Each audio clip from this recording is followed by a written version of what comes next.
The marble conference room went dead silent when Adrian Moretti slammed the contract down in front of the trembling office assistant and snarled, "If you're so smart, sweetheart, then translate it." He laughed. The executives laughed. Nina Whitmore picked up the document with steady hands. 3 minutes later, nobody was laughing anymore. Adrian's face had gone white as paper. If you love stories where the underestimated woman destroys the powerful man who mocked her, please subscribe to our channel and stay until the very end.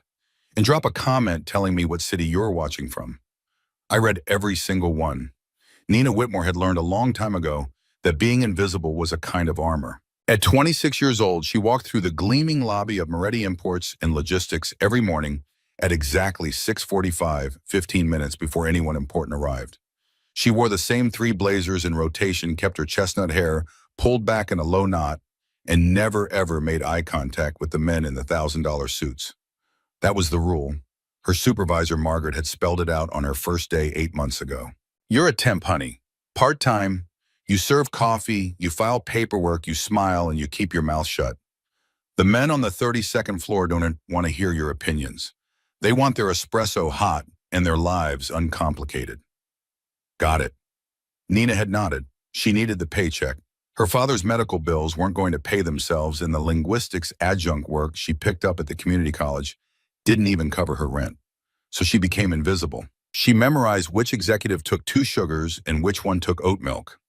She learned that Mr. Donovan from accounting always wanted his bagel toasted on one side only. She figured out how to slip into a room refill 12 crystal water glasses and slip out again without a single person noticing she existed. It was, she had to admit, a little soul-crushing.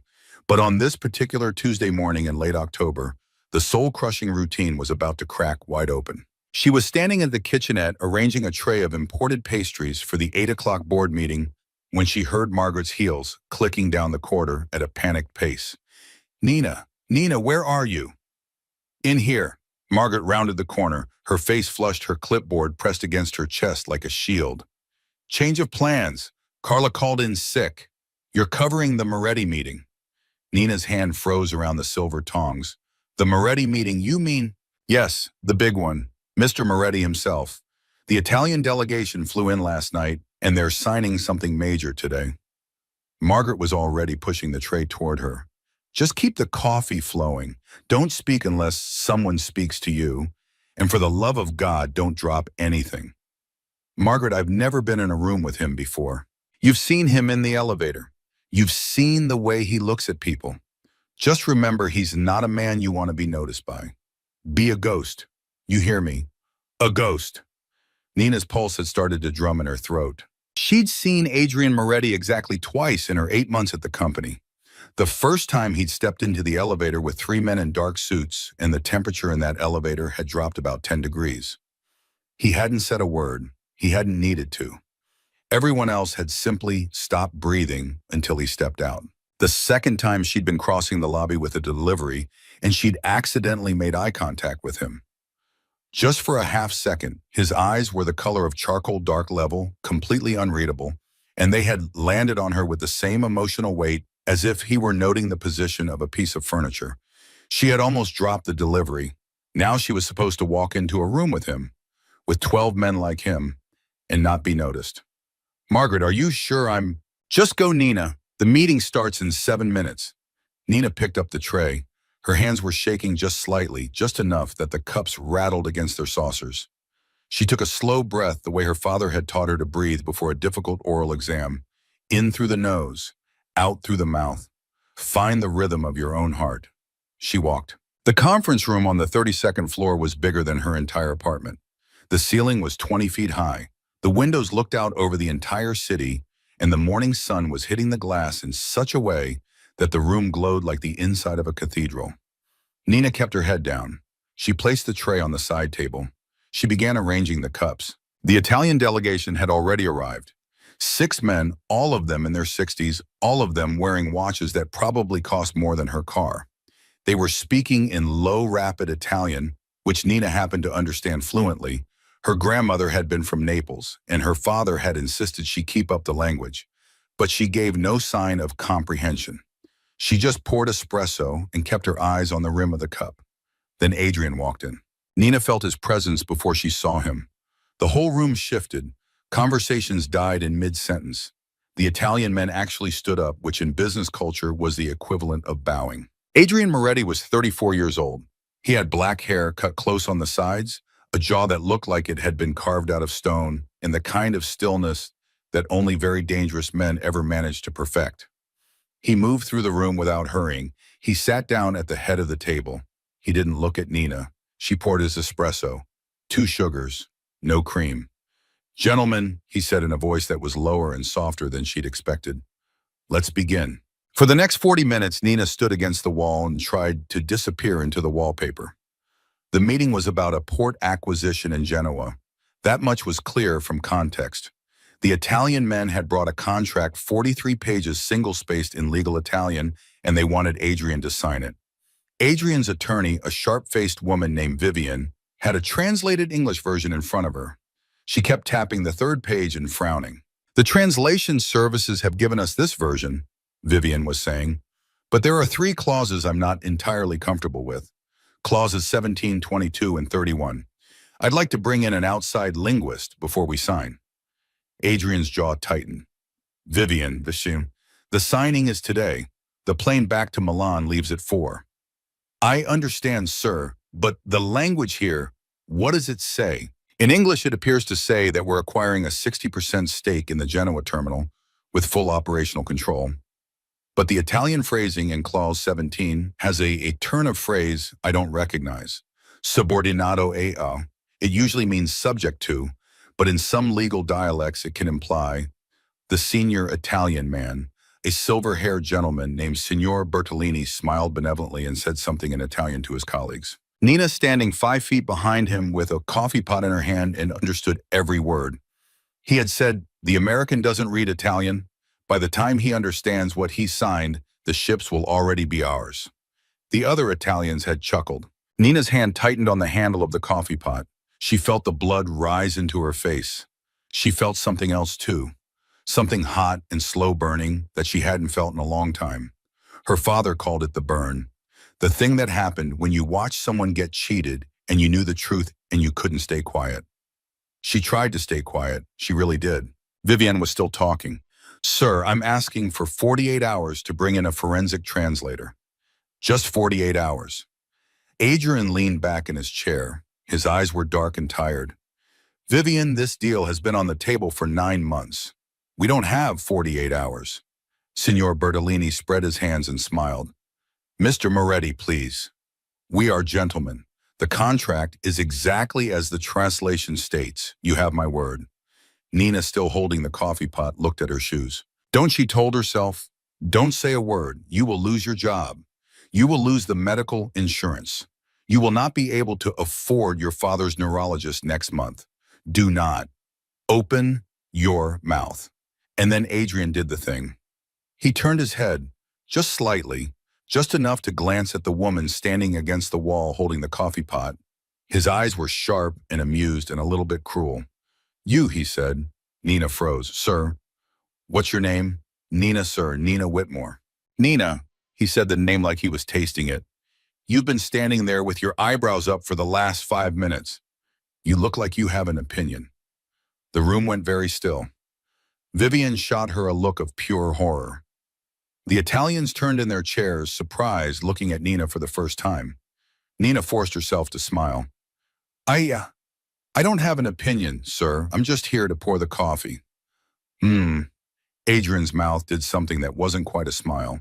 "Are you sure?" "Quite sure, sir. Because I could swear just for a moment, when Signor Bertolini was speaking, you looked like you understood him." The Italian shifted uncomfortably. Nina's heart was pounding so hard she was afraid he could hear it. "Sir, my Italian is very limited." "How limited?" I took some classes in college." Adrian leaned forward. Now he was watching her the way a cat watches something small. "Tell me, Nina Whitmore, do you read Italian?" "A little, sir." "A little." He picked up his copy of the contract. He held it out to her across the table. "Then come here. Translate Clause 17 for me." The room was so silent Nina could hear the building's air conditioning humming. Vivian was making subtle urgent gestures at her, mouthing the word no. The senior Italian, Signor Bertolini, had gone slightly pale. Nina did not move. Sir, she said, I'm not asking if you're qualified, Nina. Adrian's voice was quiet, almost gentle. I'm asking you to translate. 3 sentences. That's all. He smiled. If you're so smart, sweetheart, then translate it. He laughed. Not a kind laugh, a short, contemptuous laugh, the kind of laugh a man uses when he wants to remind the room who is the king and who is the cleaning staff. The other men at the table laughed too, in that nervous, automatic way that men laugh when the boss laughs. Nina felt her face burn. She set down the coffee pot on the side table. She walked very slowly to the head of the long mahogany conference table. She took the contract from his outstretched hand. Her fingers were steady now. She had no idea why. Maybe because once you're already humiliated, there's nothing left to be afraid of. She turned to clause 17. She read it once in Italian silently. She read it again. She felt her throat go tight. Mr. Moretti, she said, would you like the literal translation or the honest one? The smile slid off Adrian's face. What did you say?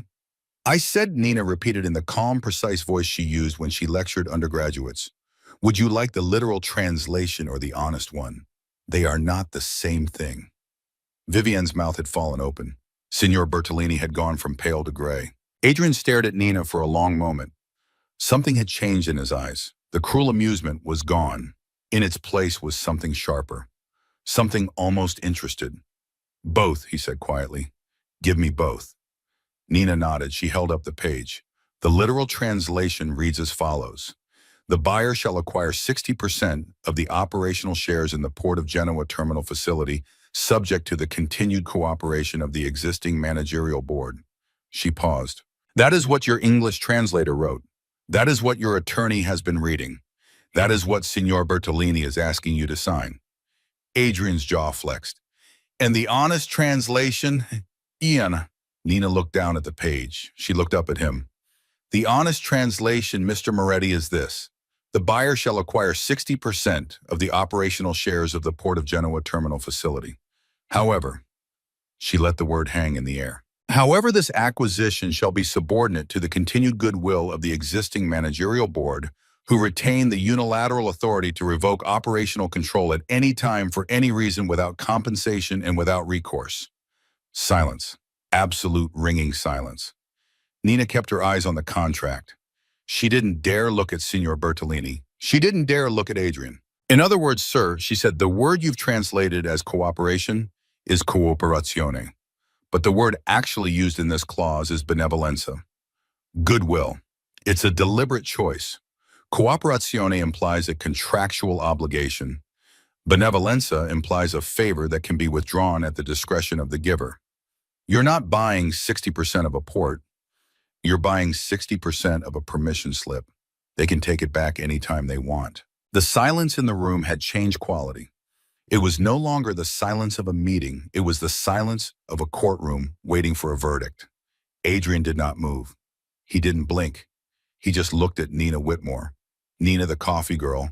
Nina the temp. Nina the invisible, as if he had never actually seen another human being in his life until this exact second. Continue, he said softly.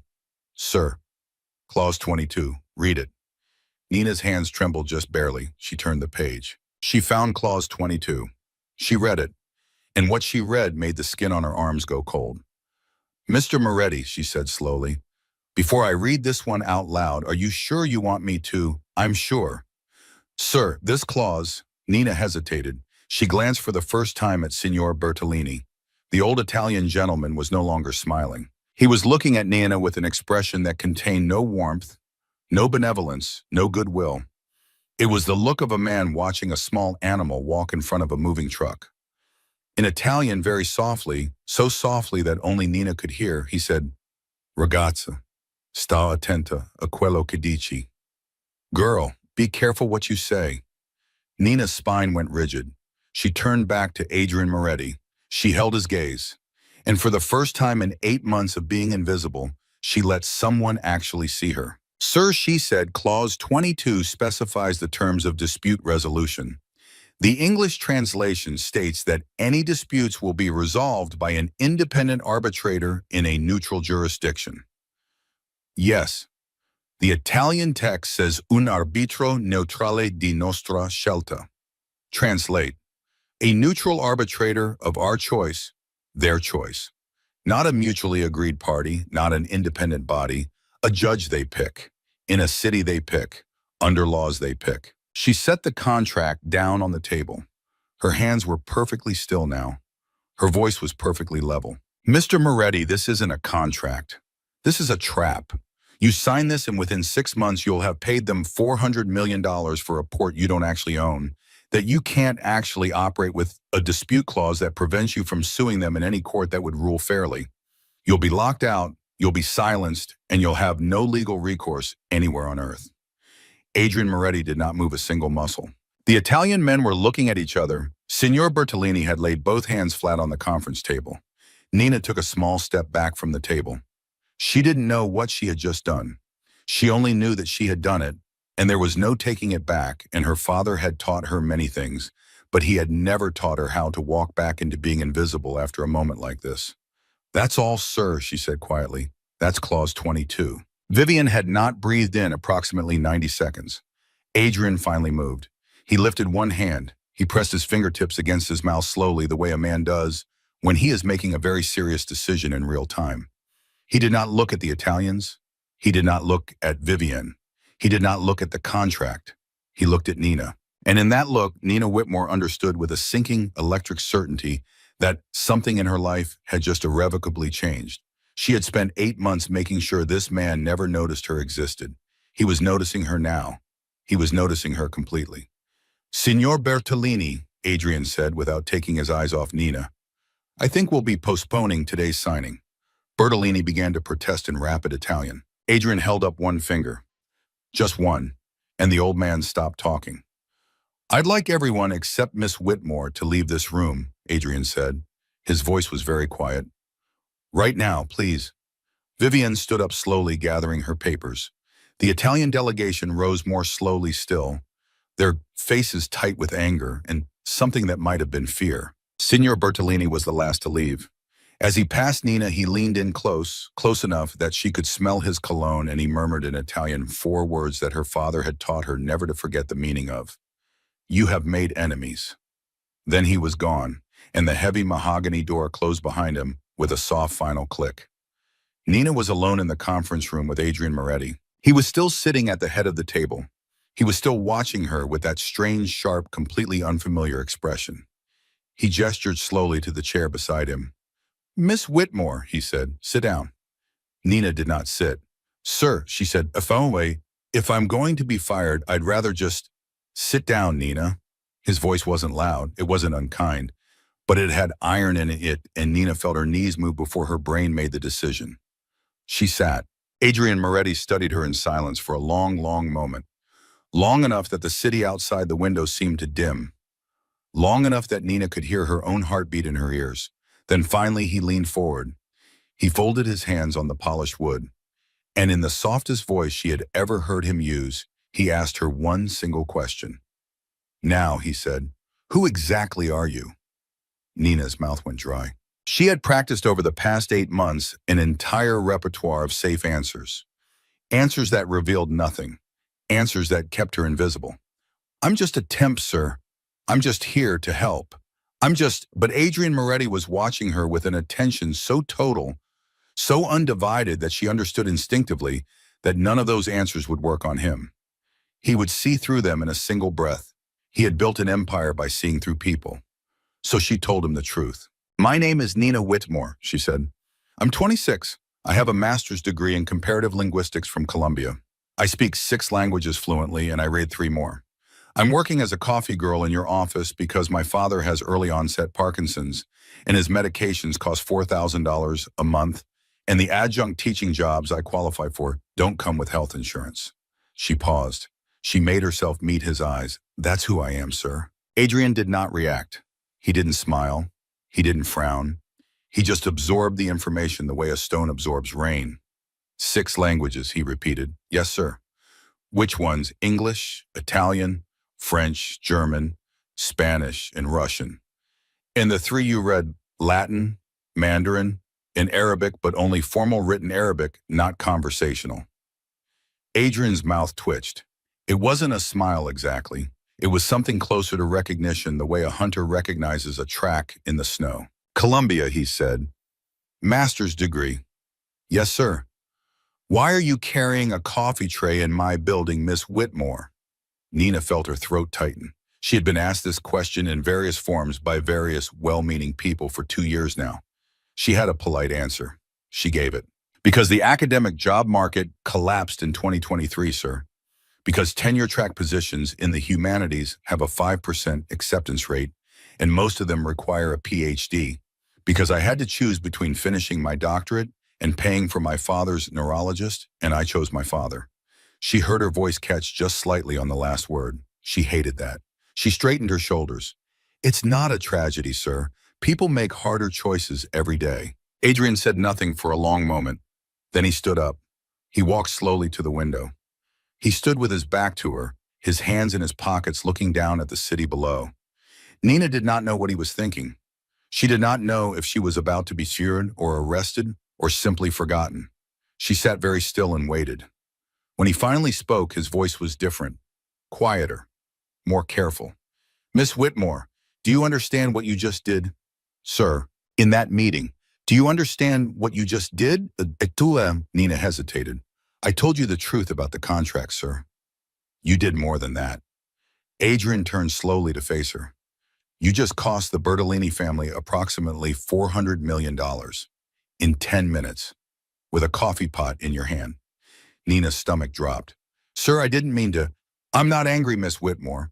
You're not. No. Adrian walked back toward the table. He sat down, not at the head this time, but in the chair directly across from her. He folded his hands. I'm trying to decide what to do with you. The way he said it made Nina's skin go cold. She had grown up hearing her father quote a line from an old Italian play. The dangerous men are not the ones who shout. The dangerous men are the ones who think. Adrian Moretti at this moment was thinking, and his thinking had a weight to it that filled the entire room. Sir, Nina said carefully, if you'd like me to resign, I understand. I can clean out my locker today, and I don't want you to resign. Sir, I want you to tell me, he said, exactly how you knew. Nina swallowed. How I knew what, sir, how you knew about benevolenza, how you knew about the arbitrator clause. Vivienne is one of the best corporate attorneys in the country. She has 14 years of experience. She missed it. The translation service, we paid $200,000 to missed it. You, a woman carrying a coffee tray, caught it in under a minute. How? Nina took a slow breath. She thought of her father. She thought of the small, cluttered apartment in Queens where she had grown up. She thought of the long evenings at the kitchen table, her father in his cardigan, his glasses sliding down his nose, a stack of legal documents spread out between them. My father is a linguist, sir, she said, was a linguist. He taught at NYU for 30 years. His specialty was forensic semantics. Forensic semantics. The study of how language is used to deceive, specifically in legal and contractual contexts. He was an expert witness in over 200 court cases. He testified for the prosecution in the Donato fraud case in 2014. He testified for the defense in the Marcellus inheritance dispute in 2018. Adrian's eyes narrowed very slightly. Frank Whitmore is your father. Nina blinked. You've heard of him. Miss Whitmore, Adrian said dryly, your father testified against my uncle in the Marcellus case. The blood drained from Nina's face. Oh, she said. For one long, terrible second, Nina thought she might actually faint. Her father had never told her about the Moretti family. He had never mentioned Adrian's uncle. He had never said the words. She had taken this job because it was the first one that called her back. She had walked blind and grateful into the offices of a family her father had testified against, and she had spent 8 months pouring coffee for the nephew of a man her father had helped put behind bars. And now she had publicly humiliated that nephew's business partners. In front of him, in his own conference room.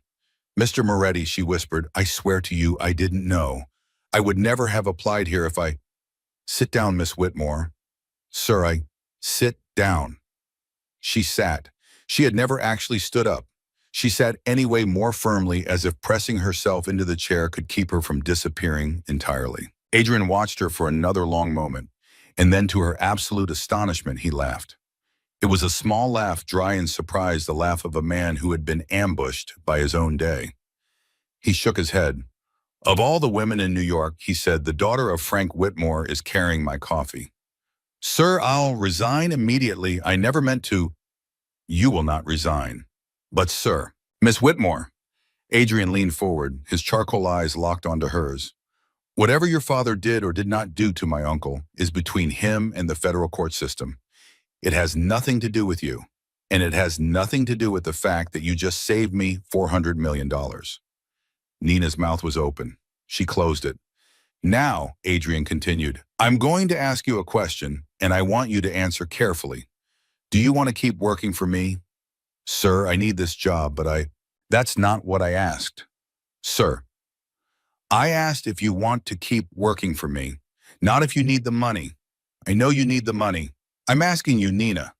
And her name in his mouth had a strange, deliberate weight, as if he had decided somewhere in the last 10 minutes that he was going to use it from now on. If you want to keep working for me. She looked at him. 8 months of invisibility crashed against the moment like a wave hitting a seawall. She thought of Margaret, who had told her to be a ghost. She thought of the Italian man's words in her ear. You have made enemies. She thought of her father asleep right now in their tiny apartment, a tremor running through his right hand, even as he dreamed. Sir, she said carefully, I don't think want is the right word. Then what's the right word? I think the word is willing. I'm willing to keep working for you, if the work is honest. Something flickered in Adrian Moretti's eyes. It was gone almost before she could catch it. But for 1/2 second, she saw something she had not expected to see. Surprise. And maybe just maybe a flicker of respect. Honest, he repeated. Yes, sir. And what does honest work mean to you, Miss Whitmore? It means I won't lie for you, sir. I won't translate things to mean what you want them to mean. I'll tell you what they actually say, went I, even when you don't want to hear it, especially then. Adrian stared at her. For one cold, terrible second, Nina was sure she had gone too far. Then he leaned back in his chair slowly, and a real smile, the first real one she had seen from him, spread across his face. It was not a warm smile. It was not a kind smile. It was the smile of a man who had just found a tool he had been looking for a very long time. Miss Whitmore, he said softly, you are going to be very useful to me. The way he said the word useful made Nina's spine prickle. He pressed a small button on the underside of the conference table. Somewhere outside the room, a door opened. Vivienne, the attorney, walked back in her face tight, her eyes flicking between Nina and Adrian with poorly disguised confusion. Sir, Vivienne said. Vivienne, effective immediately, Miss Whitmore is no longer a temporary office assistant. She is being promoted to my personal corporate translator. She will report directly to me. She will sit in on every contract negotiation involving non-English documentation. Her salary is to be tripled starting today, and she is to be given full health benefits for herself and one dependent. Vivienne's mouth opened slightly. Sir, of course, but the chain of command. There is no chain of command, Vivienne. She reports to me, only me. Is that clear? Yes, sir. Good. Now find me Bertolini's hotel. I'd like to send him a very polite gift basket and a very impolite letter. Miss Whitmore will be drafting both. Vivienne nodded crisply and left. The door closed. Nina was alone with him again. Sir, she said quietly, I appreciate the promotion, I do. But I'd like to be clear about what I am and am not willing to do. Go on. I will translate for you. I will tell you what the documents actually say. I will tell you when people are lying, but I will not deceive on your behalf. I won't write contracts designed to trap people. I won't be a weapon, sir. I'll be a mirror.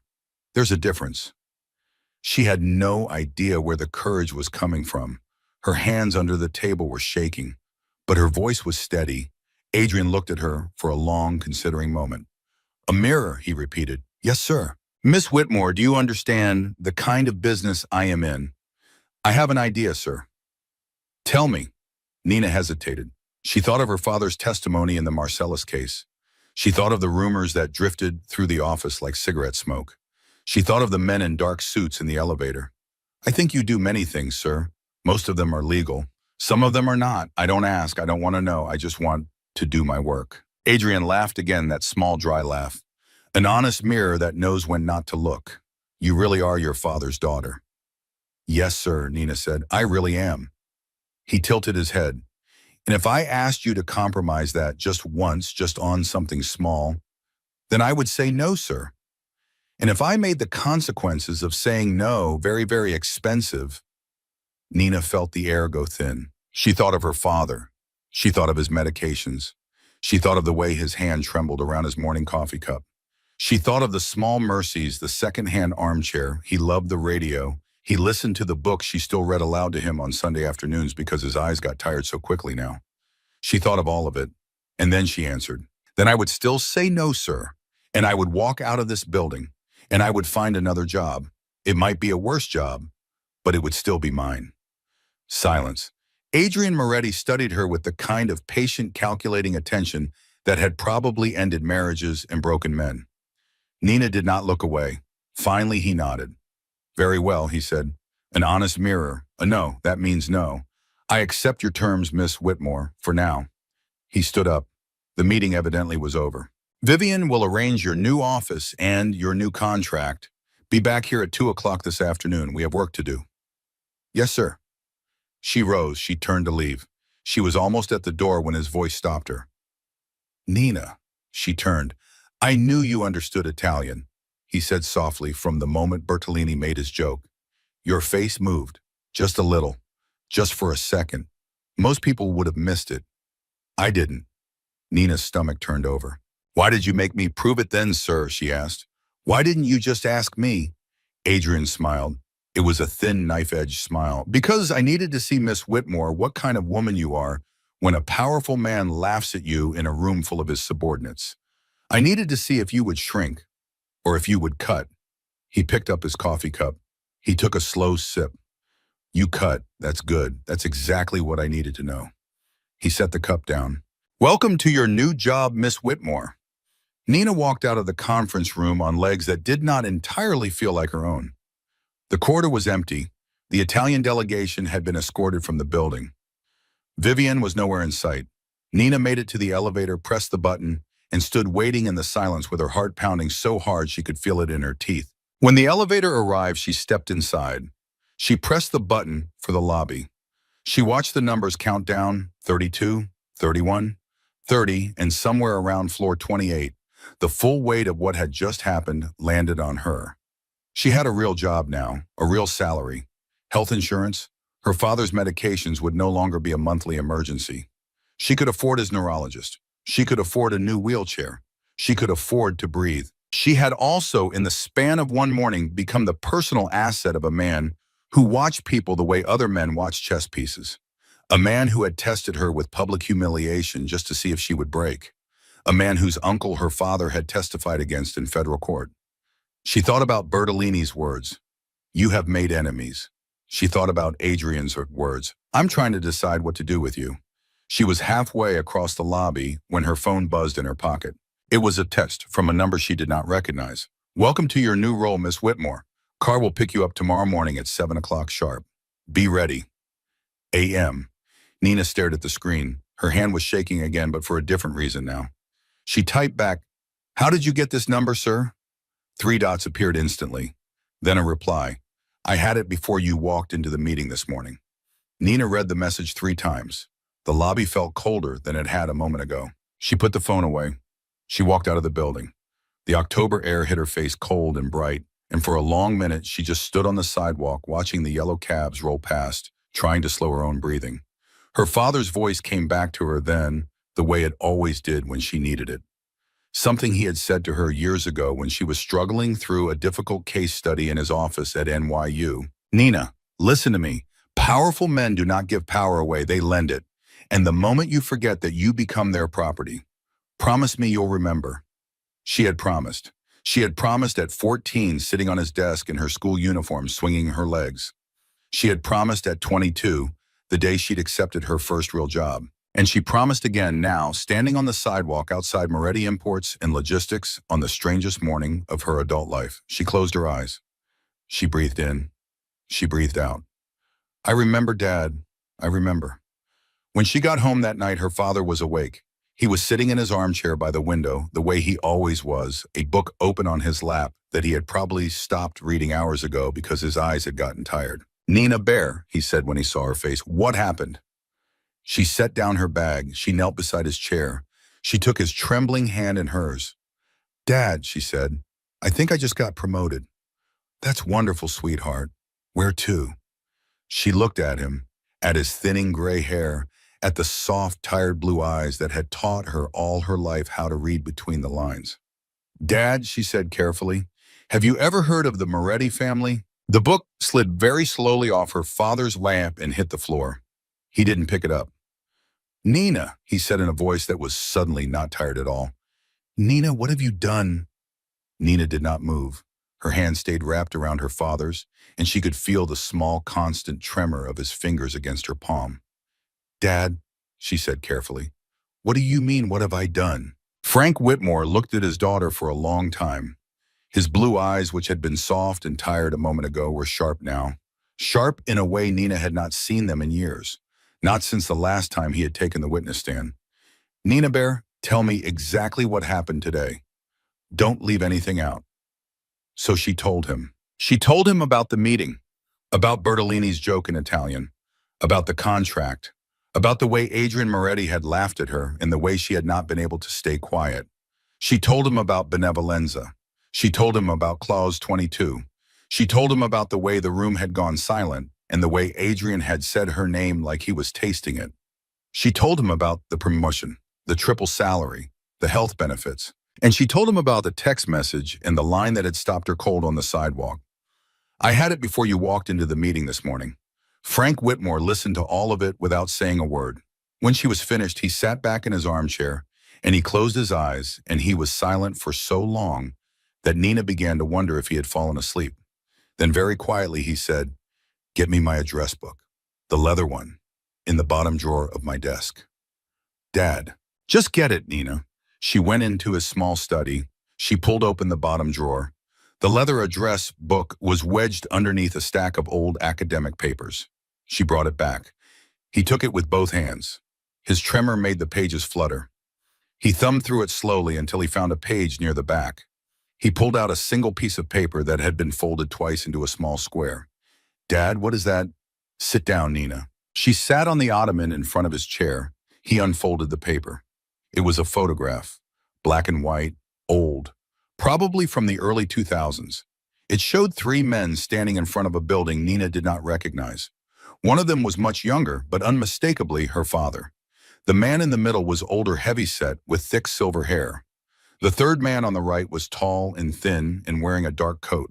"This was taken in 2007, her father said quietly. "The man in the middle is Carmine Moretti. He was the head of the Moretti family at the time. The man on the right is his younger brother, Lorenzo. Lorenzo's son, Adrian, would have been about 15 years old when this picture was taken." Nina stared at the photograph. "You knew his father." "I knew his father very well, Nina. Lorenzo Moretti was my friend." "Your friend?" "For 7 years, from 2003 to 2010. Nina felt the floor tilt slightly under her feet. "Dad, you've never told me any of this."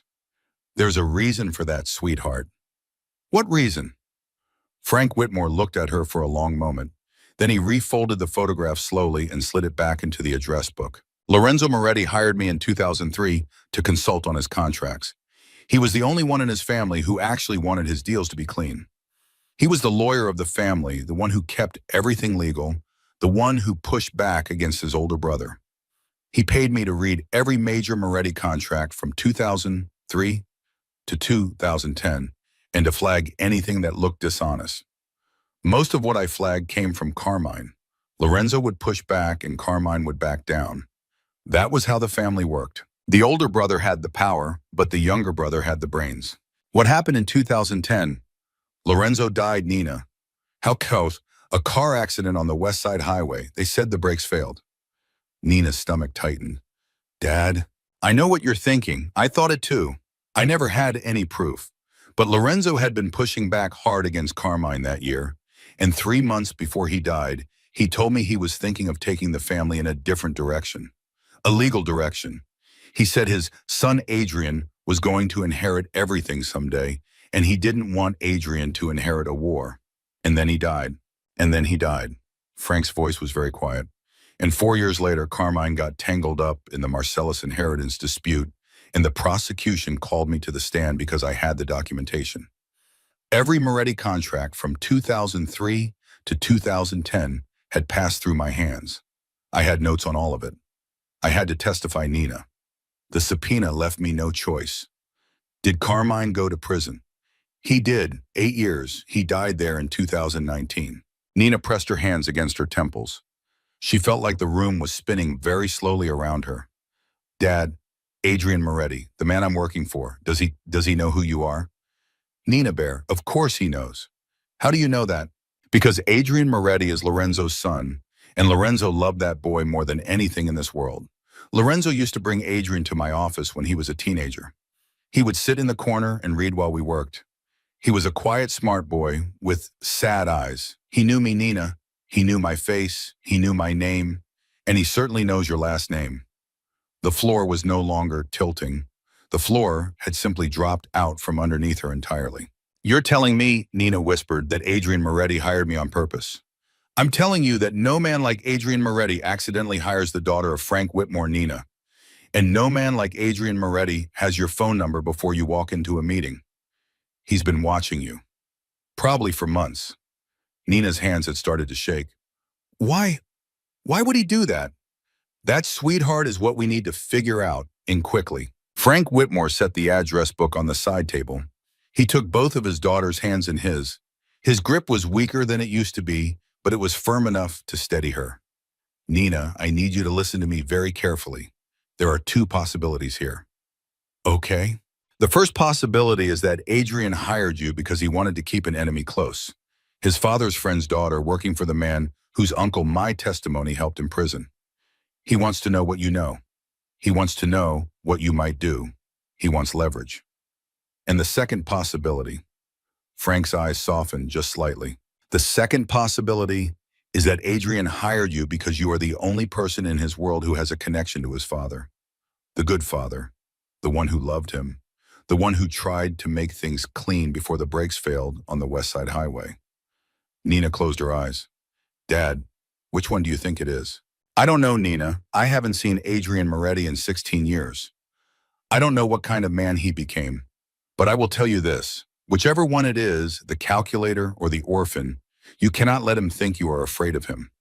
Men like that smell fear, like sharks smell blood. You go in tomorrow morning and you do your job and you tell him the truth about every document he hands you. And you do not under any circumstance let him see you flinch. Dad, he scares me. I know, sweetheart. He really scares me. I know.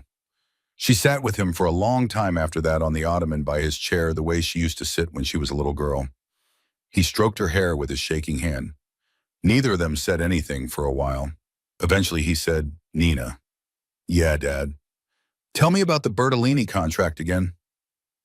The clause about the arbitrator. She told him. He listened, his eyes half closed the way he always listened.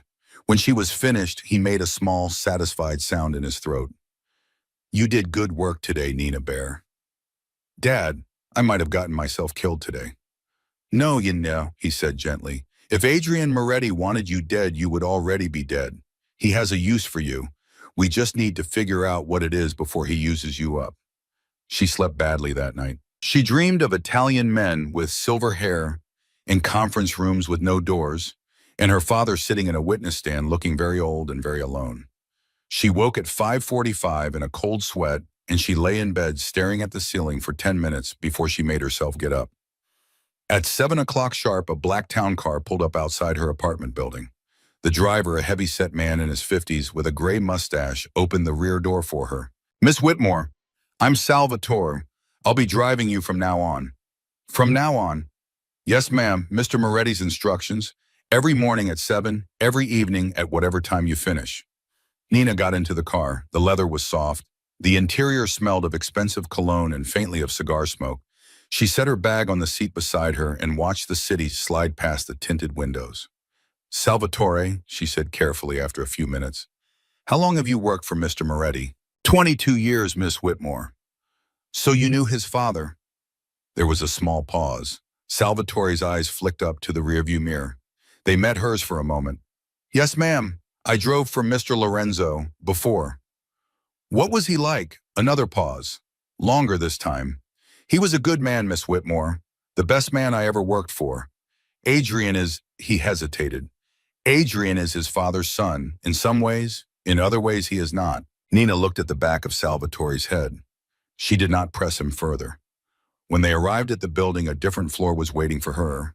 Not the lobby, not the temp pool, the 32nd floor. A young woman in a pearl gray suit was waiting at the elevator door. Miss Whitmore, I'm Hannah. I'll be your assistant. My assistant. Yes, ma'am. Mr. Moretti has set up your office. Please follow me. Nina followed her down a corridor she had never been allowed on before, past glass doors and oil paintings and a frosted glass conference room she had never seen the inside of. They stopped at a heavy walnut door with a brass nameplate already mounted on it. Nina Whitmore, Director of Linguistic Operations. Nina stared at the nameplate. Director of Linguistic Operations, she said slowly. Yes, ma'am. Mr. Moretti coined the title himself. The office inside was larger than her bedroom. There was a polished desk. There was a leather chair. There was a window looking out over the river. There was a small espresso machine on a side table, and beside it a fresh bouquet of white roses with a small card. Nina opened the card. Welcome, Miss Whitmore. The first contract is on your desk. I'll see you at noon. A.M. The contract was thick, 82 pages in Russian. Nina sat down. She picked it up. She began to read. It took her until 10:30 in the morning to get through it. She made notes. She flagged 17 separate clauses. She found 3 clauses that were, in her professional opinion, deliberately misleading. One of them was, in her professional opinion, an attempt to commit a crime under U.S. federal law. At 11:55, Hannah knocked on her door. Miss Whitmore, Mr. Moretti is ready for you. She walked down the corridor with her notes in her hand. Her heels clicked against the hardwood. She did not allow herself to think about how strange it was, after 8 months of being invisible, to walk down this hallway without a coffee tray. Adrian was waiting in his office. He stood up when she came in. He was wearing a dark navy suit, no tie, and he looked, Nina thought, slightly tired around the eyes, as if he had also slept badly. Miss Whitmore. Sir. Sit, please. Coffee. No, thank you. He sat back down. He folded his hands on the desk. Tell me about the Volkov contract. Nina did not sit. She remained standing, and she opened her notebook. Mr. Moretti, before I begin, I need to ask you a question. His eyebrow lifted. Already. Yes, sir. All right, ask. She drew a breath. Sir, did you know my father? Adrian Moretti did not blink. He did not move. For a long moment, he simply looked at her across the desk, and then very slowly he leaned back in his chair. Yes, Miss Whitmore, I knew your father. How well, sir? Well enough. Sir, did you hire me because of him? Adrian was silent for a long time. He looked, Nina thought, almost amused, almost sad.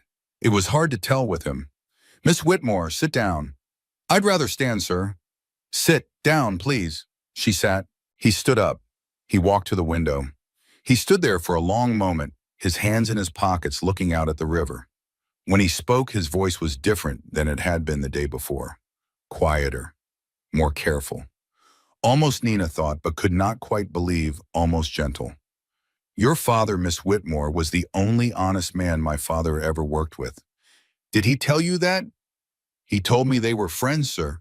They were more than friends. Your father saved my father from prison 3 different times between 2003 and 2010. Not by lying, by making sure my father's contracts were too clean to prosecute. He kept Lorenzo Moretti out of jail by making him an honest businessman. Did he tell you that? No, sir, he didn't.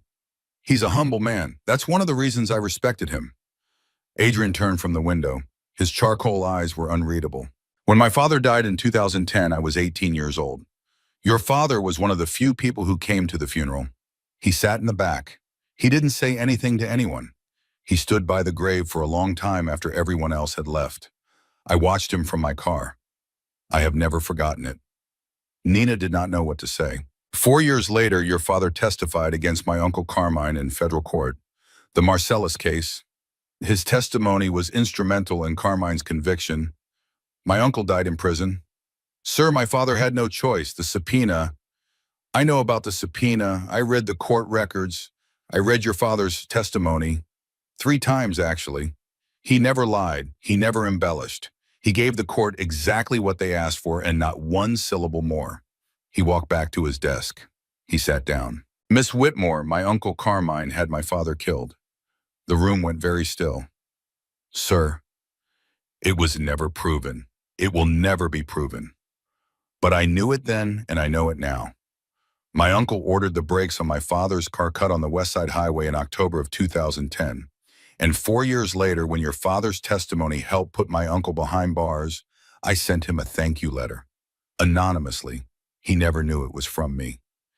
Adrian folded his hands. So no, Miss Whitmore, I did not hire you out of revenge. I did not hire you because I wanted leverage over Frank Whitmore's daughter. I hired you because I have spent the last 16 years looking for someone with your father's particular gift for reading the truth in language. And when I found out that Frank Whitmore had a daughter who had inherited that gift, I made sure she was working in my building where I could see her, where I could test her, and where eventually I could give her the job she deserved. Nina's throat was very tight. Sir, she whispered, that's a very long way to go just to hire a translator. Adrian smiled. It was not the knife-edged smile from the day before. It was a smaller smile, a more tired one, a more human one. Miss Whitmore, he said, I am not just hiring a translator. I have been waiting for a very long time to clean up what my uncle did to this family, to do what my father wanted to do before they killed him. He looked at her steadily. I need someone honest, Miss Whitmore. Someone who will tell me the truth even when I don't want to hear it. Someone whose father taught her how to read between the lines. The Morettis have been a dirty family for 40 years. I intend to make us a clean one, and I cannot do it alone. He paused. Will you help me? Nina sat in her chair, her notes about the Volkov contract still unread on her lap, and stared at Adrian Moretti across the polished walnut desk. She thought of her father. She thought of Lorenzo Moretti dead on the West Side Highway. She thought of Carmine Moretti dead in a federal prison. She thought of Salvatore, the driver who had said Adrian is his father's son. In some ways. In other ways, he is not. She thought of the Italian's words in her ear. You have made enemies. She thought of her father's voice. Powerful men do not give power away. They lend it. And she opened her mouth to give the only answer she could give. But before a single word came out, the door of the office burst open without a knock, and Vivienne, the attorney, rushed in her face, white as paper. Her phone clutched in her hand. Adrian. Vivienne, I'm in a meeting. Adrian, it's Bertolini. He's just landed at JFK. He didn't fly back to Milan. He's coming here. He's coming here right now, and he's not alone.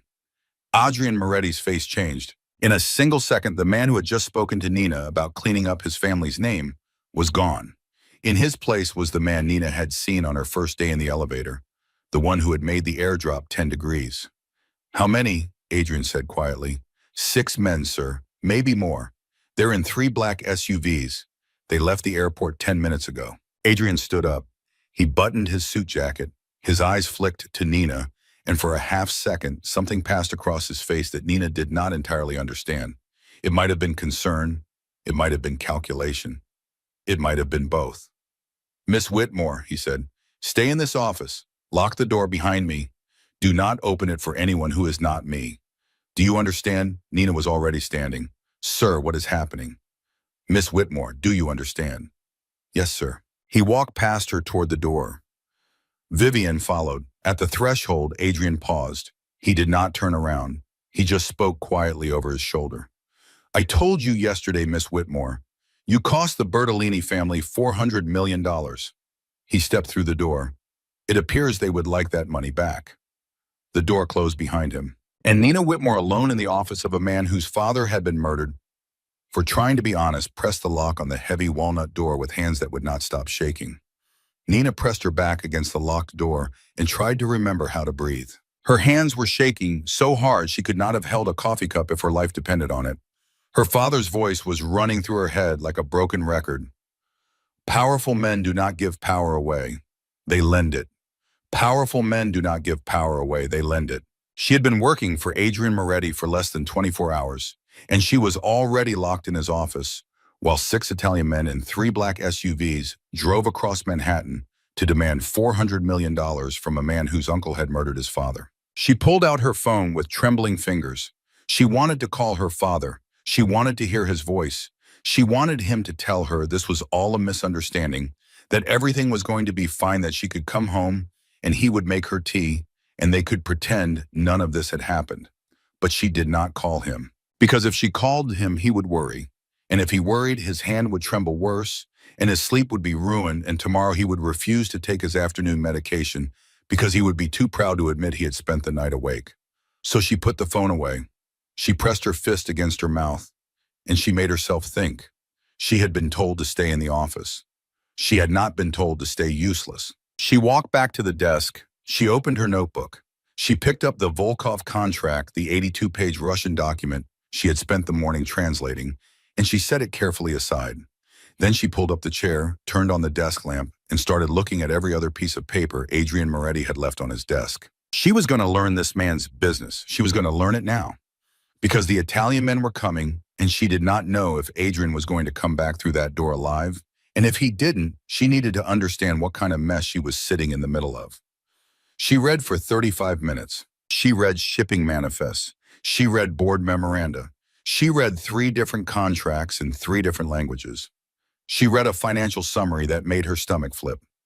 Moretti Imports and Logistics had $2 billion in active port acquisitions across the Mediterranean, and Adrian had personally signed off on every single one of them in the last 18 months. She was halfway through a confidential memo about something called the Genoa Initiative when she heard the elevator ding at the end of the hallway. Footsteps, multiple sets, hard-soled men's shoes on hardwood. Nina froze. She heard voices. Adrian's voice, low and controlled. Vivienne's voice, sharp and clipped. And then a third voice, older, with a heavy Italian accent. Signor Bertolini. She could not make out the words. She heard them moving toward the conference room next door. She heard the heavy door of the conference room open and close. She heard faintly the muffled sound of voices through the wall. She put down the memo. She walked very quietly to the wall that separated Adrian's office from the conference room. She pressed her ear against it. She could hear nothing. The walls in this building were too thick. Of course they were. The walls in the office of a man like Adrian Moretti would not be the kind of walls you could eavesdrop through. She pulled back. She thought for a moment. Then she remembered something her father had once told her on a warm evening in his office at NYU while they were going over a case study about a corporate fraud involving a wiretap boardroom. The smartest men, Nina, do not bug rooms. They bug ventilation systems. Every modern office building has a return air vent that connects multiple rooms. If you want to know what's being said 2 doors down, find the vent. Nina looked up. The vent was in the ceiling above the bookshelves on the wall she shared with the conference room. She pulled a chair over to the bookshelf. She climbed up. She pressed her ear against the metal grating. The voices came through clearly.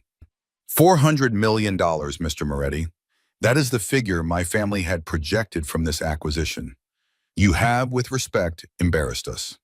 Bertolini. With respect, Signor Bertolini, you tried to defraud me with a contract written in 2 different languages. Adrian. Cold. Steady. Mr. Moretti, please. The translation discrepancies were minor. The translation discrepancies were criminal, and I have a witness who is willing to testify in any court of your choosing to the specific words you used in Italian to describe my supposed ignorance. A pause, then Bertolini's voice.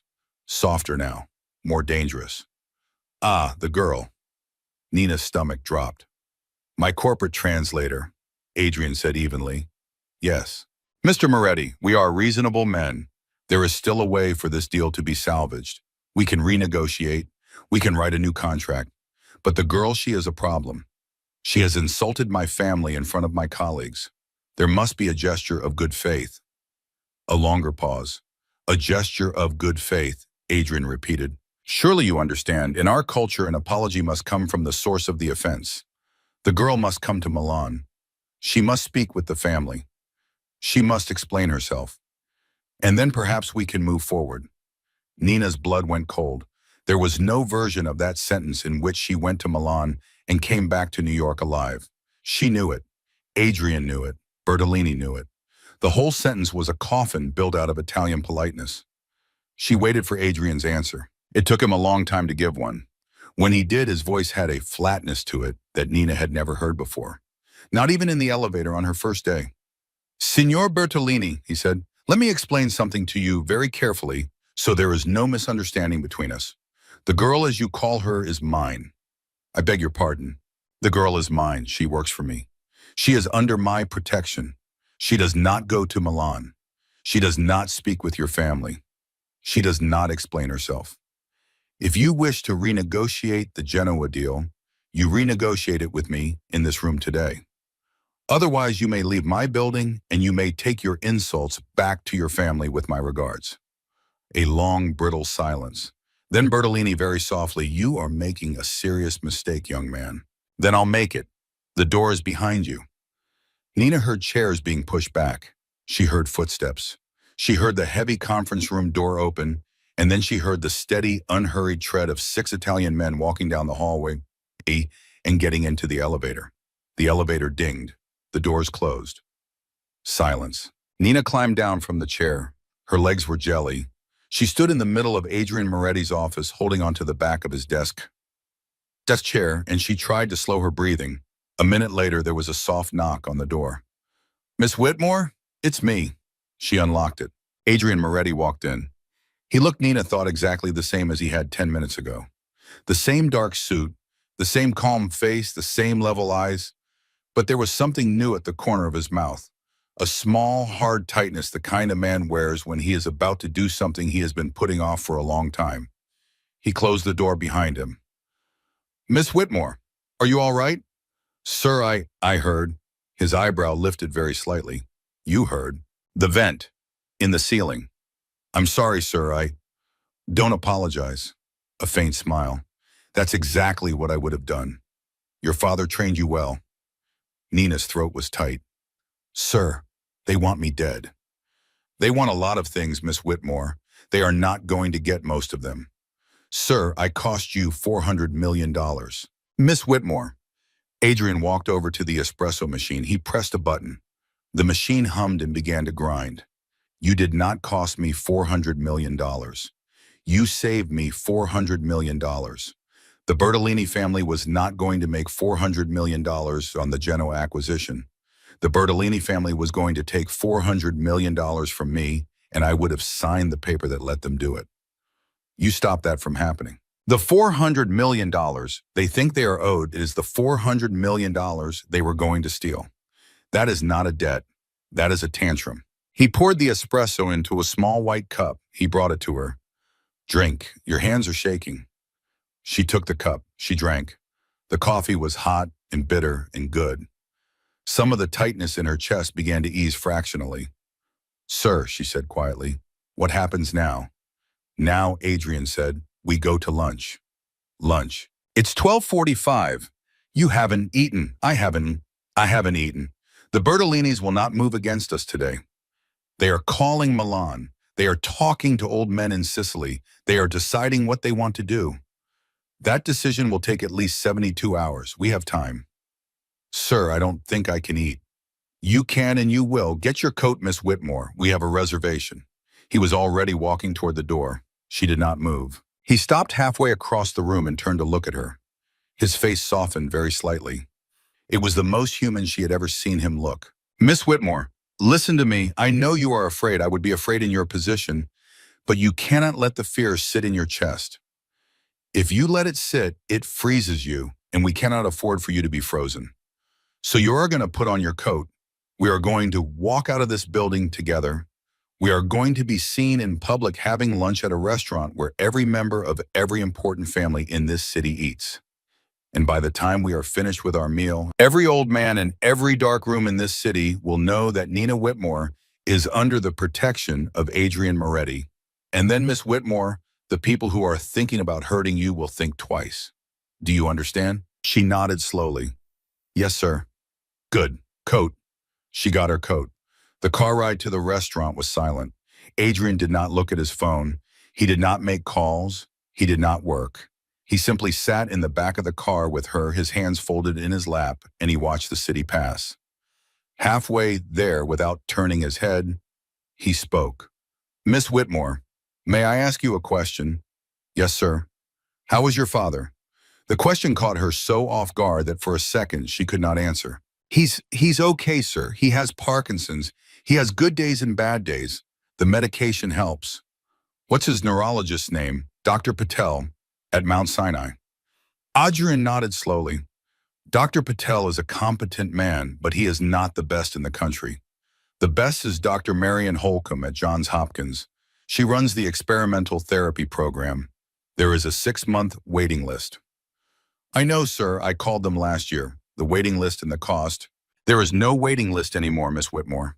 Sir, I made a phone call this morning. Your father has an appointment with Dr. Holcomb on November 4th, 3 weeks from today. The cost will be handled by the company. I will have a car drive you both to Baltimore. Nina turned her head slowly to look at him. He did not look back at her. He kept his eyes on the city outside the window. Sir, she whispered, why are you doing this? Because Miss Whitmore, he said quietly, your father saved my father's life 3 times. I never had the chance to thank him. I would like to thank him now. Nina did not cry. She had not cried in front of another human being since her mother's funeral when she was 17, and she was not about to start now in the back of a town car with Adrian Moretti. But she pressed her hand against her mouth, and she looked out the other window for a long minute, and she did not trust herself to speak. When she finally could, she said, thank you, sir. You're welcome, Miss Whitmore. The restaurant was on the east side. It was the kind of restaurant where the menu had no prices and the maitre d' knew everyone by their first name. Adrian was greeted at the door like a son of the house. 2 old men at a corner table stood up and inclined their heads as he passed. Nina, walking behind him, was looked at openly by every man in the room. They were seated at a table near the window. Adrian did not pick up the menu. The Branzino, he said to the waiter. For both of us, and a bottle of the Brunello, the 2015. Yes, Mr. Moretti. The waiter vanished. Adrian folded his hands. He looked at Nina. You are doing very well, Miss Whitmore. Sir, I am pretending not to throw up. A small, real smile. That is exactly what doing well looks like. She managed a thin smile in return. Sir, may I ask you a question now? Of course. Why did you specifically send the anonymous thank you letter to my father after the Marcellus case? You could have sent a fruit basket. You could have done nothing. Why a letter? Adrian was quiet for a long moment. He swirled the water in his glass. He looked at her thoughtfully. Miss Whitmore, I was 22 years old. I had just finished business school. I had inherited a family business that I knew even then was going to take me 20 years to clean up. Your father's testimony was the first piece of public evidence that the Moretti family had ever had against my uncle. It was the first crack in the wall. I wanted him to know that there was someone in the family who was grateful, someone who understood what he had done. Why anonymous? Because if my uncle had known I was grateful to your father, my uncle would have killed both of us before the year was out. Nina's stomach turned over. Sir, your uncle is dead now. Yes, but there are other men, aren't there? Other men in the family who feel about my father the way your uncle did. Adrian did not answer immediately. He picked up his water glass. He took a slow sip. He set the glass down. Miss Whitmore, I am going to be honest with you because you have made it very clear that honesty is what you require. Yes, there are other men. My uncle had 3 sons. One of them died in 2017. The other 2 are alive, and they are not friends of the Moretti name as it currently exists under my leadership. They view me as a traitor. They view your father as the man who broke the family, and they view you now as a tool I am using against them. Are they working with Bertolini? Adrian smiled, but there was no warmth in it. Miss Whitmore, where do you think Bertolini got the courage to try to defraud me in my own conference room? The room around them seemed to dim just slightly. My cousins, Nina said slowly. My cousins. Sir, they are trying to undermine you. They have been trying to undermine me for 16 years. They are not very good at it, but they are persistent, and they have just had 400 million reasons to try harder. Sir, what are you going to do? Adrian Moretti looked at her across the table. The maitre d' was bringing the wine. The waiter was arranging silverware. The room was full of light and laughter and the muffled sound of a string quartet in the next room. And his face, Nina thought, was the face of a man who had been waiting 16 years to do something he was finally about to do. Miss Whitmore, he said softly, I am going to do what my father wanted to do before they killed him. I am going to clean the family. I am going to remove my cousins from the company. I am going to dissolve every contract Bertolini and his friends have ever signed with us. I am going to make Moretti Imports and Logistics into the legitimate corporation my father always intended it to be. And I am going to do it within the next 6 months because if I take longer than that, I will not survive it. He picked up his wine glass. And you, Miss Whitmore, are going to help me. Nina stared at him. Sir, she said, I am one woman with a master's degree in linguistics. I can't help you do what you're describing. Yes, you can. Sir, I cannot. Miss Whitmore, every contract my cousins have ever signed for the family is in our archives. Every shipping manifest, every memorandum, every coded letter between them and the Bertolinis and the Sicilians and the Russians. Most of it is in 5 different languages. Some of it is in deliberate code. None of it has ever been read by an honest set of eyes. He set down his glass. You are the honest set of eyes, Miss Whitmore. You are the only one I have. Nina sat in silence for a long, long moment. She thought of her father. She thought of Lorenzo Moretti's car on the West Side Highway. She thought of her own life, the small, careful life she had built, the rotation of 3 blazers, the low knot in her hair, the 8 months of being invisible. She thought of the woman who had walked into that conference room yesterday morning carrying a tray of pastries and the woman who was sitting in this restaurant tonight across from a man who was asking her to help him take down his own family. She thought of all of it, and then she thought of Adrian Moretti, 18 years old, watching her father from a parked car at his own father's funeral. And she made her decision. Sir, she said, I have one condition. His eyebrow lifted. Go on. My father will never be involved in any of this. He will never be named. He will never be contacted by anyone in your family or any other family. He will live the rest of his life in our apartment in Queens with his books and his radio, and he will die peacefully of natural causes at home. That is the condition. That is the only condition. If anything happens to him, I walk. I disappear. I take everything I have learned about the Moretti family with me, and I disappear. Adrian Moretti looked at her for a long moment. Then he raised his wine glass. Miss Whitmore, he said, you have my word. She raised her glass. They drank. The waiter brought the branzino. Nina ate it. It was the best meal she had ever had in her life, and she barely tasted any of it. When they finished, when the bill had been paid, with a discreet folded note and a handshake, when they were walking back out to the car under the cold October stars, Adrian stopped on the sidewalk. He turned to her. Miss Whitmore, there is one more thing. Yes, sir. My cousins know about you now. They will not move on you immediately, but within 72 hours, one of them will try to contact you. Probably the older one, Marco. He will offer you something. Money, almost certainly. He will tell you that I am unstable. He will tell you that you are in danger working for me. He will offer to protect you, and he will ask you in exchange to give him information. Sir, what do you want me to do when he calls? Adrian smiled. It was a small, careful, dangerous smile. You're going to take the meeting, Miss Whitmore. You're going to listen to everything he says.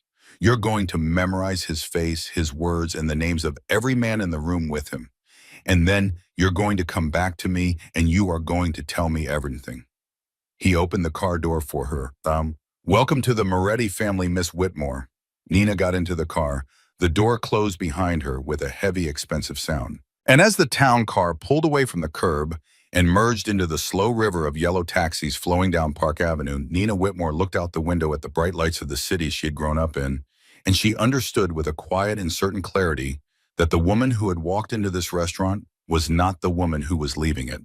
She was someone else now. She was not entirely sure yet whether that someone else was a hero or a villain or merely a survivor. She supposed she would find out soon enough. The call came on Friday morning, exactly 52 hours after the dinner. Nina was at her desk halfway through a Russian shipping manifest when her office phone rang with a number she did not recognize. She let it go to voicemail. It rang again. She let it go again. The third time she picked up. Nina Whitmore. Miss Whitmore. A man's voice, smooth, older, faintly accented. My name is Marco Moretti. I believe my cousin has mentioned me. Nina's hand tightens round the receiver. Mr. Moretti, how did you get this number? Miss Whitmore, please. We're family now. I have all the numbers. She did not laugh. What can I do for you, Mr. Moretti? I'd like to take you to lunch today. There's a small place in the village. Quiet, private. I think you and I have a great deal to discuss. She closed her eyes. She heard Adrian's voice in her head. You're going to take the meeting, Miss Whitmore. What time? 1 o'clock. I'll send a car. I'll take a cab, Mr. Moretti. Thank you. A small dry laugh. As you wish. The address is 11 Bedford Street. Don't be late. He hung up. Nina set the receiver down very carefully. Her hand was steady, which surprised her.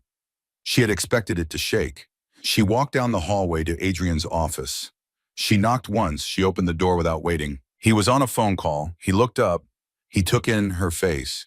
He said into the phone, I'll call you back. And he hung up. He called you.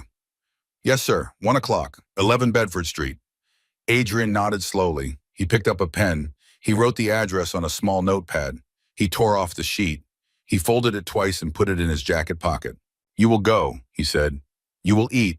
You will say very little. You will let him talk. He likes to talk. When he offers you money, you will not refuse and you will not accept. You will tell him you need time to think. You will ask him for 48 hours. You will leave.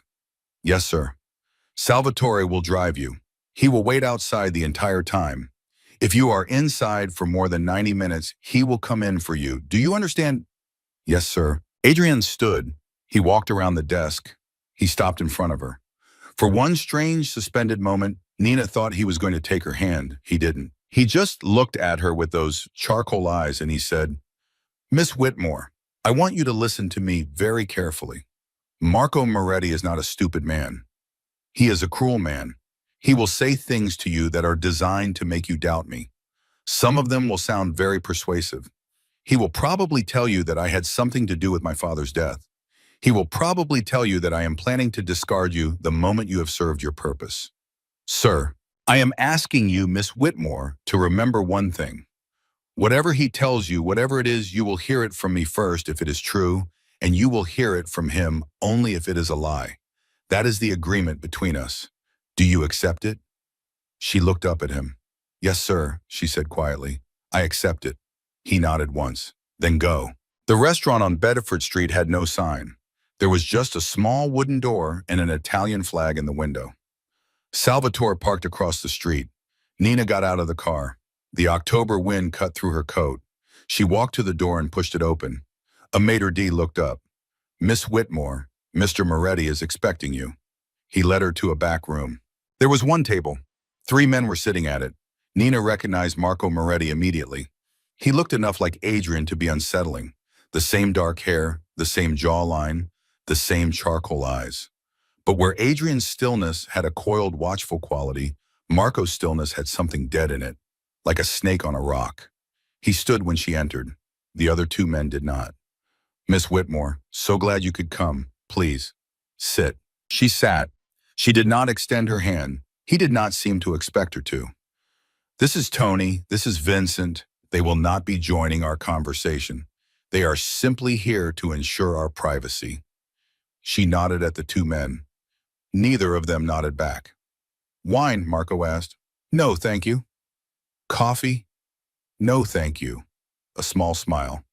You are a careful young woman, Miss Whitmore. I appreciate that. I do. He sat back. He folded his hands. I'll come straight to the point. My cousin Adrian is a very dangerous man. He is dangerous to himself. He is dangerous to his employees. He is particularly dangerous to anyone who has come to know more about the Moretti family business than they were ever meant to know, which Miss Whitmore now includes you. Mr. Moretti, please let me finish. You are, I'm told, an exceptionally intelligent woman. I am here to offer you a way out, a clean way out, $2 million in a private account of your choosing anywhere in the world, a new identity if you'd like one, safe passage out of the country, all in exchange for one simple thing. He leaned forward. Everything you have learned about Adrian's plans for the family, every contract you have read, every name you have memorized, every word he has said to you about his cousins, about me. Nina kept her face perfectly still. That's a lot of money, Mr. Moretti. It is. Why is it worth that much? Marco smiled. The smile did not reach his eyes. Because Miss Whitmore, my cousin, is preparing to do something very foolish, and he believes you are going to help him do it. I would prefer that he not have your help. With your help, he might succeed. Without your help, he will fail. Failure is much cleaner. Failure can be managed. Success would force me into a much more permanent solution. Nina took a slow breath. She thought of Adrian's words. He likes to talk. Mr. Moretti, may I ask you a question? Of course. Did you have anything to do with Lorenzo Moretti's death? The smile slid off Marco's face. The two silent men at the table shifted in their chairs. That, Marco said softly, is a question that has gotten people killed in this family, Miss Whitmore. I'd still like an answer. My uncle Lorenzo died in a car accident 16 years ago. The brakes failed. There was an investigation. The investigation found nothing. That's not what I asked Mr. Moretti. He stared at her. For a long, long moment, he did not move at all.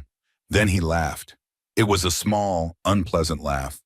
The laugh of a man who has just decided in real time to recalibrate his estimate of who he is sitting across from. Miss Whitmore, you really are Frank Whitmore's daughter, aren't you? Yes, Mr. Moretti, I am. My father had a great deal of respect for your father. Did you know that? My father has not mentioned your father, Mr. Moretti. My father has been very careful not to mention any of you. Smart man. Yes. He picked up his wine glass. He swirled it slowly. All right, Miss Whitmore, you want honesty. I'll give you honesty. My father, Carmine, did order the brakes cut on Lorenzo's car. That is true. I knew about it at the time. I did not stop it. That is also true. Lorenzo was a problem. He was preparing to make the family legitimate, which would have ended a great deal of business that supported a great deal of people. So the decision was made. It was a business decision. Do you understand? I understand the words you're saying, Mr. Moretti. Good. He set the glass down. Now, Miss Whitmore, Adrian has been telling himself a fairy tale for 16 years. He has been telling himself that his father was a saint. He has been telling himself that he is going to finish what his father started. He has been telling himself that he is the hero of the Moretti family. He is not. He is a young man who is trying to destroy the family that raised him because he cannot accept that his father was killed for being weak. And you, Miss Whitmore, are the latest tool in his fairy tale. He will use you, he will burn you. And when he is done, he will not protect you. Because men like Adrian do not protect their tools. They replace them. Nina watched his face. She thought of Adrian at the dinner table. Whatever he tells you, whatever it is, you will hear it from me first if it is true. Mr. Moretti, she said, may I ask you one more question? By all means. If Adrian is so weak and his plan is doomed to fail anyway, why are you offering me $2 million? The room went still. Marco's face did not change, but something in his eyes did. The dead snake stillness sharpened into something colder. Miss Whitmore, he said softly, you really are very intelligent, perhaps too intelligent. I'd like the 48 hours, Mr. Moretti, to think. Take 24. 48, a long pause. 48, he conceded. But Miss Whitmore, hear me carefully.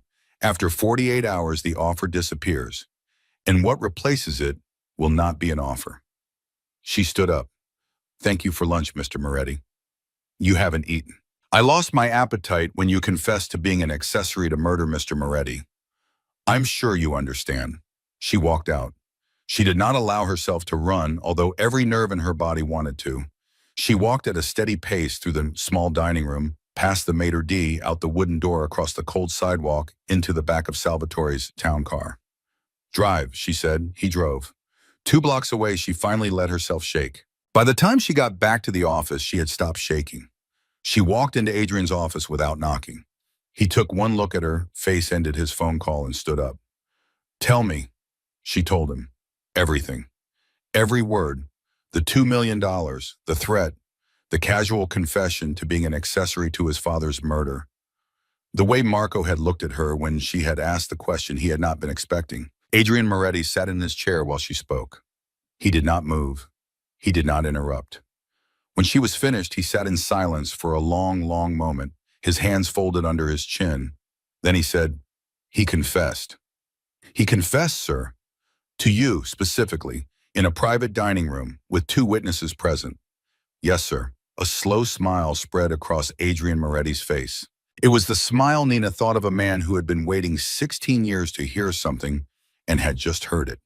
Miss Whitmore, were you wearing the silver pen I gave you on Tuesday? She blinked. The pen? In your jacket pocket, the silver pen with the small black band near the cap. Yes, sir, I was. Miss Whitmore, that pen is a recording device. It has been recording continuously since the moment you put it in your pocket this morning. Nina's mouth fell open. Sir, I'm sorry I didn't tell you. If you had known, your face would have given it away. I needed his confession to be unforced. And it was. Sir, that recording, is it admissible? Adrian's smile widened. In a New York court, yes, Miss Whitmore. New York is a one-party consent state. You consented to the recording by carrying the pen. His confession is fully admissible. He stood up. He walked around the desk. He held out his hand. The pen, please. She handed it to him. He held it for a long moment. Then very quietly he said, 16 years, Miss Whitmore. 16 years I have been waiting for one of them to admit it out loud. To anyone. They never did. They were too careful. And then you walked in there with your father's particular gift and you asked him a single question and he handed it to you in 3 sentences. He looked up at her. Your father would be very proud. Nina did not trust herself to speak. What happened over the next 6 weeks happened very quickly. Adrian did not go to the police. He did not need to. He used the recording the way a chess master uses a pin piece. He met privately with the surviving men of the Moretti family council. He played them the recording. He explained calmly that Marco had now created a liability that endangered every man in the room. He proposed a vote. The vote was unanimous. Marco Moretti was removed from the family, permanently. He was placed under what the council politely called extended supervision at a property in Sicily where he would live out the rest of his life without access to a phone, a computer, or the family business. His brother Vincent, the older one, took the deal Marco had refused. He retired. He moved to Florida.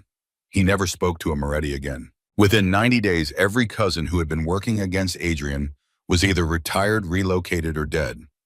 None of them died at Adrian's hand. 2 of them died of perfectly natural causes that Nina did not ask any questions about. Bertolini's family quietly withdrew their objection to the canceled Genoa deal. They returned the deposit. They never spoke to Moretti Imports and Logistics again. The board of Moretti Imports and Logistics voted in early December to formally restructure the company as a fully publicly audited corporation. The vote was unanimous. The press release said it was a milestone in modern corporate transparency. Nobody outside the family knew what it had cost. On the 3rd week of November, Nina drove with her father to Baltimore. They stayed in a hotel paid for by the company. Dr. Marion Holcomb saw her father for 2 hours. She put him in the experimental therapy program. She told Nina that with the new protocol, her father's tremor could potentially be reduced by 60% within 6 months. Nina cried in the lobby of the hotel that night alone for 20 minutes. She had not cried since her mother's funeral. It was the first time she had cried since. The day after Thanksgiving, Adrian called her into his office. Miss Whitmore, sit please. She sat. I want to make you a permanent offer. Sir, you have over the past 3 months helped me dismantle a 40-year-old organized crime structure and replace it with a legitimate corporation. You have read 16 languages worth of contracts, decoded 11 different ciphers, and identified 4 separate fraud schemes I would never have caught on my own. You have done all of this while caring for a sick father, and you have done it while every man in this city was wondering whether you would survive the year. He folded his hands. I would like to offer you the position of Chief Operating Officer of Moretti Holdings, the new entity, full equity partnership, full transparency, full board recognition. You would be the first person outside the family in 4 generations to hold an executive position at this company. Frankly, you have earned it 3 times over. Nina sat very still. Sir, she said, I am 26 years old. Yes, Miss Whitmore, and the men who built this country were younger than you when they did it. Age is not a qualification. Competence is. Sir, may I think about it? You may have as long as you need.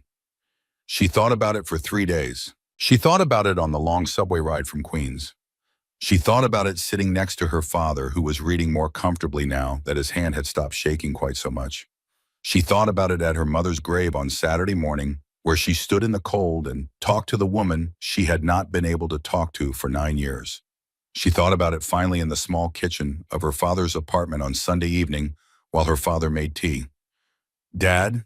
Yes, Nina Bear. He offered me a partnership, chief operating officer.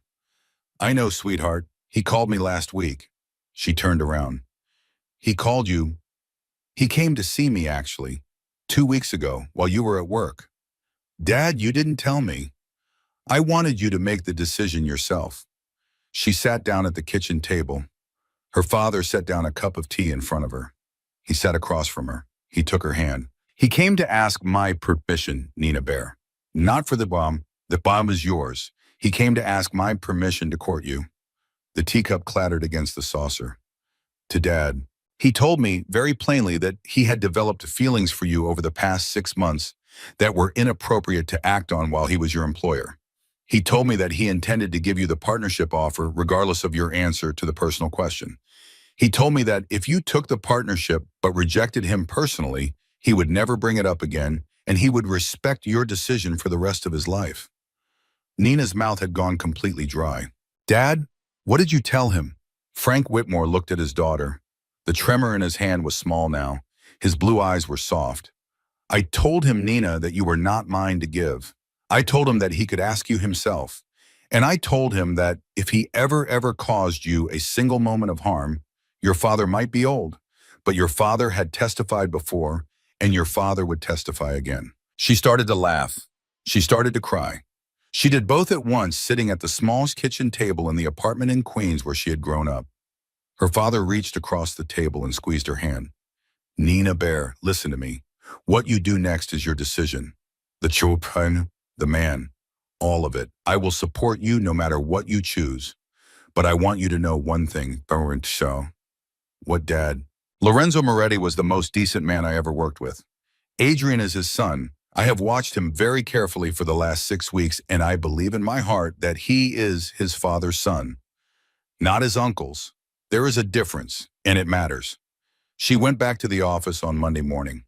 She walked into Adrian Moretti's office at 8:45. She did not knock. He looked up. He stood. Miss Whitmore. Mr. Moretti, I accept the partnership. He nodded once. I'm glad. And Mr. Moretti? Yes. My father told me that you went to see him. A faint flush touched the edge of his face. It was the most human she had ever seen him look. Miss Whitmore, Sir. She held up a hand. Before you say anything else, I want to tell you something. I have spent my entire life learning to read between the lines, to find the truth that men hide in their language, to catch the small word that gives away the lie. And in 6 months, sir, I have read more of you than you probably realize. He waited. You are not a kind man, Master Moretti. You are not a soft man. You have done things in the building of this new company that I do not ask about and do not want to know about. But you are an honest man when honesty is offered to you. You kept your word about my father. You kept your word about the company. You kept your word about everything you ever told me. And in a world like the one I have been living in for 6 months, sir, that is not nothing. That is, in fact, the only thing that matters. She walked toward his desk. My answer is yes, Mr. Moretti, to the partnership, and to the other question, the one you have yet asked me. My answer to that, when you ask it, will also be yes. Adrian Moretti looked at her for a long moment. Then, for the first time since Nina Whitmore had met him, he smiled with his whole face. Miss Whitmore, he said softly, you really do read between the lines, don't you? Yes, sir, she said. I really do. A year later, the woman who had once been told to be invisible sat at the head of a boardroom in a building she half-owned, in a city that had once tried to swallow her whole, with the man she had once been afraid to look at, sitting at her right hand, and her father, his tremor reduced by 70%, watching from the back of the room. With quiet, proud eyes, the contract on the table was 43 pages long and written in 3 languages, and Nina Whitmore read it cover to cover. And there was not a single hidden word in it, because nobody anywhere in the world was foolish enough to try and hide a word from her anymore. The Mafia boss had laughed at her once and said, if you're so smart, then translate it. She had translated it. She had translated all of it. And the woman who had been carrying a coffee tray on a Tuesday morning in October was now the woman who decided which contracts got signed in the city of New York. That was the truth of it. That was the whole of it, and that was the end.